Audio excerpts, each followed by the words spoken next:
Hello and welcome to this week's reading with me, Becca Handley, for the 7th to the 13th of March 2022. And it's very nice to be doing my videos again. I haven't done very many this year so far for various reasons. We've had quite an eventful first bit of 2022 in my family. And it's sort of taken its toll on my energy a bit. So I've had to let go, but it's really lovely to be back doing my videos, and I hope that I can bring you some guidance and insight into the week ahead.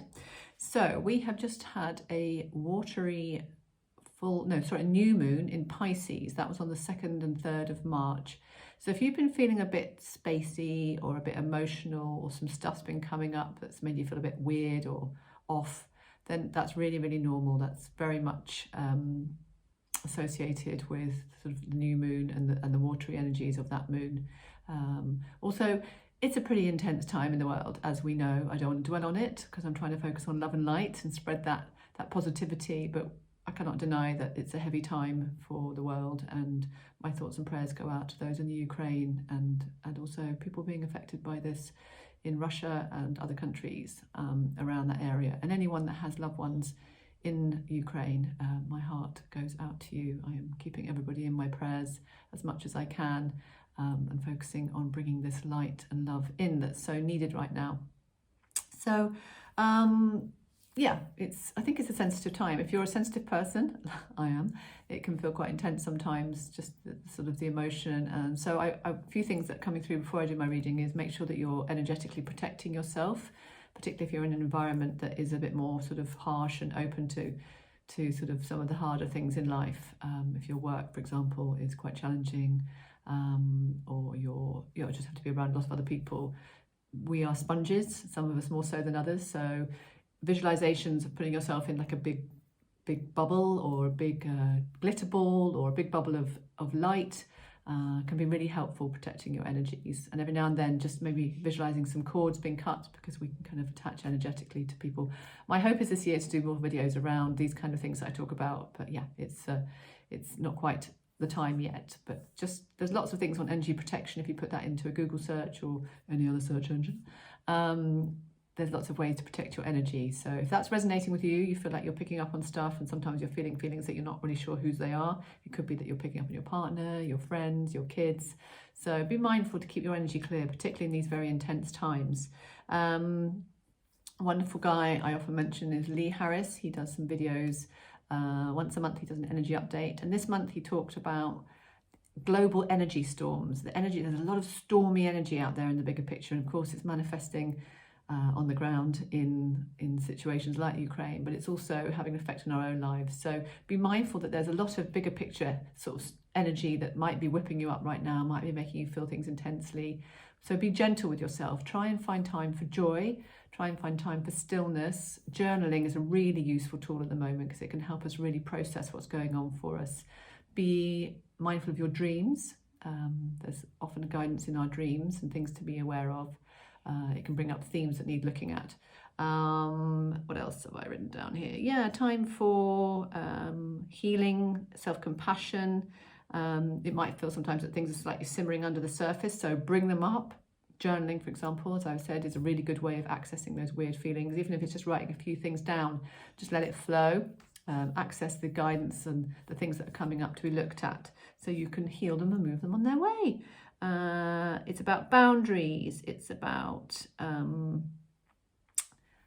looking after ourselves, drinking lots of water. Pisces is a water sign, so making sure that you're really cleansing your body with lots of fresh water. Find ways to express yourself, creativity. Maybe do some drawings, get the pens out. If you've got kids, get their pens out and just do some colouring. The other night I just sat and did some kind of colouring with my son's pencils, and yeah, felt sort of like something moved and something shifted. I'm going to do my reading now. I'm using the Power Animal cards by Dr. Stephen Farmer, and we'll see what we have for this week. So 3-card reading as usual.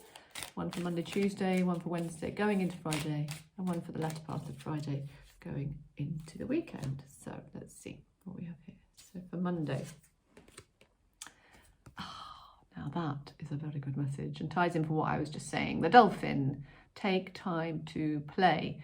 It can feel sometimes when life is a bit intense that there isn't space to play, but that is when you need to be joyful in small ways more than ever. You know, this is what's going to keep the balance. Otherwise, it can feel very hopeless and dark, particularly of someone who cares about others and cares about the well-being of the world and its people. So really take time to find something funny on the telly, listen to a great podcast. Like I said, get some pens out, get some creativity. Just do something that gives you joy. It doesn't have to be big. It can just be something that makes you smile. Find your favourite book. Dress up. I mean, we had National Book Day in Britain the other day, and it was wonderful to see all the kids, as I took my little boy to nursery, all dressed up as wizards and bears and lions. So yeah, just something. Put your favourite clothes on. Have a little dance. Dance. That's so joyful.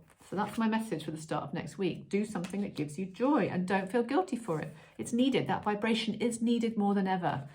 Okay, I've got a card now for the middle of the week, and it's the little squirrel with his bushy tail. And it's saying preparation, get ready for big changes. So we have a season shift. Obviously in the Northern Hemisphere, it's winter and spring. Praise be.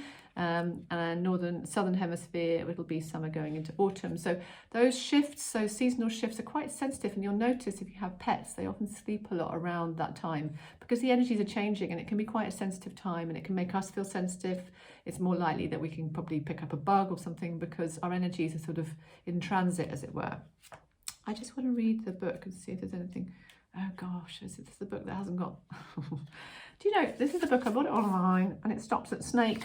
So there isn't a book, an entry for squirrel, but I know squirrel.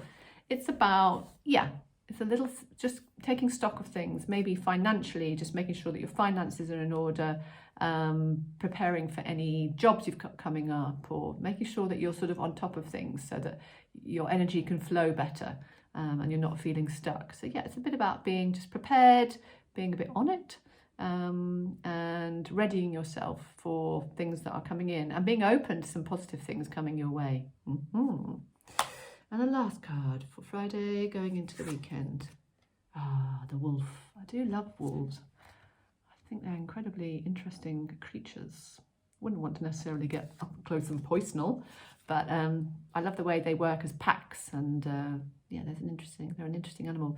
You are safe and protected at all times. I think that's a really important message right now. You might not be feeling it on a conscious level that you're unsafe, but the energy in the world, the media, what's going on can make us feel very unsettled, can be very unsettling for our root chakra. It can affect our nervous system. I want to do some videos around how to nourish your nervous system, because I think that's something that a lot of people, myself including, have been feeling, these very overactive nervous systems since the last kind of couple of years of so much change and uncertainty. But this is a really beautiful message to say that you are safe. If you're feeling unsafe, take a deep breath, talk to the feelings, get into nature, do some journaling, maybe have a mantra that reminds you that, invariably we are safe. If you're listening to this video, chances are, I hope, you're in a safe situation. If you are really not in a safe situation, it's about taking steps to look after yourself and making sure that you've got support. But I hope that if you're listening to this video that any feelings of unsafeness are kind of coming more from the outside world and just affecting your energy. So make sure that you're finding ways, meditation, stillness, music, things that can kind of change your vibration, help your energy to flow, yoga, anything that does nice yoga that kind of grounds you and makes anything that's strong for the legs, like warrior poses, tree pose, mountain pose, all these things that can help us feel rooted to the earth. The earth is containing us. We are containers of our energy. We must be mindful of how we contain our energy and not to let it sort of leak out of us, as it were. We need to feel strong in our hearts, in our gut wisdom, in our legs, through these difficult times. So it's really about making sure the inner world is strong as much as you can and keeping good people around you. I'm creeping into the 9-minute zone, so I hope I can upload it. If you're seeing this, I guess I could. I send you much love. Take care of your lovely selves, and I'll see you next week.